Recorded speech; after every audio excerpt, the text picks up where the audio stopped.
standing in the kitchen with the pots just water whipping. What's going on, folks?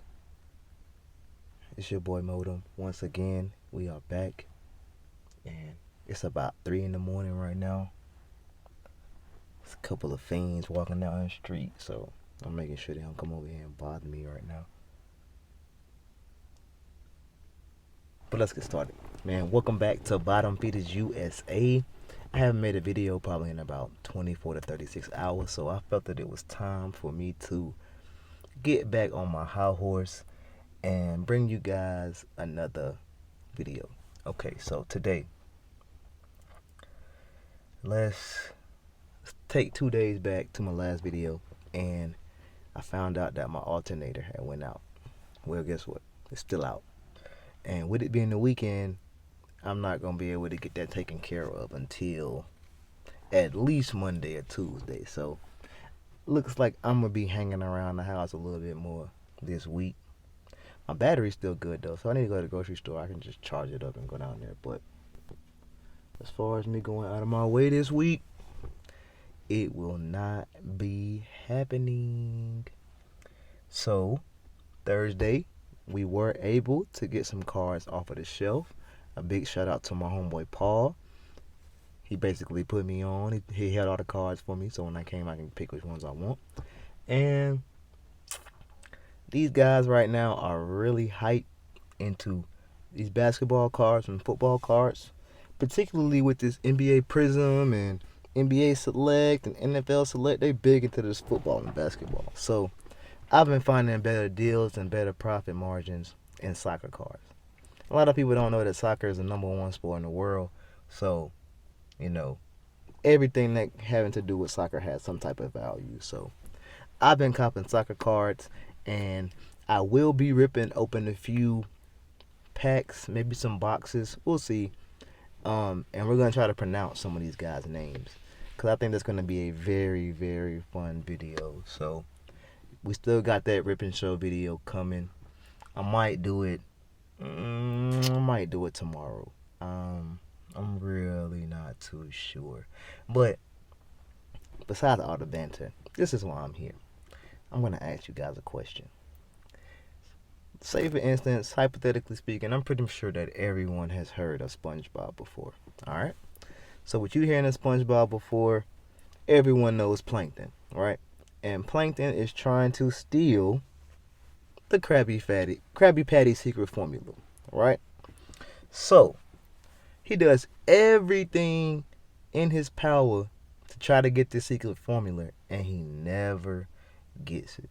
Alright, so hypothetically, what if you were Plankton and one day you found the secret formula for the Krabby Patty? You saw it, you read the ingredients, you know everything about it. Would you change the recipe because you can? Or would you keep the recipe the way it is because people are enjoying the recipe as is? And if you change it, you might alter the taste. You might alter the results that you get from the recipe, right? So that is one of my gripes that I have with human beings, is that if someone has given you an exact recipe for you to do whatever it is in your life, okay, why would you change the recipe? Why would you add things in that you don't need to add?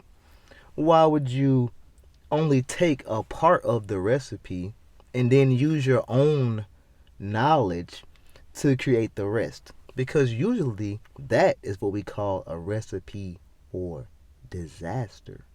Something is not going to go the way you think it's going to go because you did not follow the recipe. People, before we can become great and before we can become masters of our own domain, we must first be able to follow the recipe. Okay?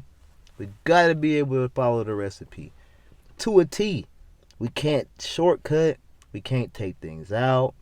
We can't mix things in. If somebody is giving us a blueprint, giving us a script to be successful, you know what I'm saying? You gotta think back to Wolf of Wall Street. You think he just let his friends just go on these phone calls and say whatever? No, he had an exact script for them to say. All they had to do was just follow the script. And sometimes in life, that's what we need to do before we become creative and decide that we want to do something else with the recipe. We need to follow the recipe to a T. So that way, as we become successful, we know that this recipe is never going to fail us. As we become more and more successful, now we can change the recipe. Heck, we can start a brand new cookbook. But if you don't know exactly what the steps are in this first recipe, how do you possibly believe that you can go out here on your own and start your own cookbook? Now, I'm not sure if that analogy went over people's heads or not, but I try to break it down a little bit simpler. But I think I gave you a pretty good gist of information. And it's simply, if someone's trying to help you, follow their lead. If they genuinely are trying to help you and you know they are genuine about their intentions and what they got going on, please follow their lead. See what's going on first. Then you can decide if this is what you truly want. Because a lot of people aren't successful and they look at the person beside them and be like, yo, you steered me wrong. You told me wrong. Da, da, da. No, I didn't tell you wrong. I gave you the exact recipe. What you thought is that what I gave you was not enough, or you knew more, or you knew better than me. So you didn't follow my recipe. You didn't follow the Krabby Patty recipe. You took half the recipe and then half of what you thought was going to work, mixed it together, and that burger tasted very nasty. No one wanted to purchase it. So you looking at me like, hey man, you gave me this recipe for this burger and it's trash. And I'm like, hey bro, I didn't tell you to add all that other stuff in there. I gave you an exact recipe. You didn't follow it to a T. So now you looking at me crazy. Follow the recipe, guys. We gotta follow the recipe until we are truly successful. Then, once we are truly successful, we can start our own recipe. It's going to fail, but that will give us the chance to try over and over and over again because we got to be stable. You understand? We got to be stable. So we got to follow this recipe so we can stay stable and get ourselves in a position where we can take the risk. Where we get in a position where we could try something else out in the recipe. What the fuck is that? What's going on? All right. So we can follow what's going on in the recipe. We got to know that one to a T first. So when we make our own recipe, we know these things right here work. If I add this in, it may work. If I add this in, it may not work. So let me take this out and put this in. You can use trial and error then once you've already stable and you're not worried about, oh, this bill or that bill or this may not work or that may not work.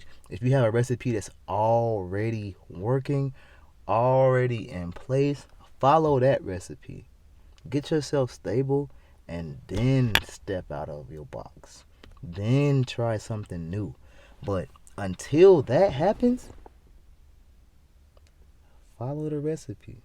Because if I was Plankton and somebody gave me the Krabby Patty recipe, I'm just going to be cooking out Krabby Patties. We just going to call them something else.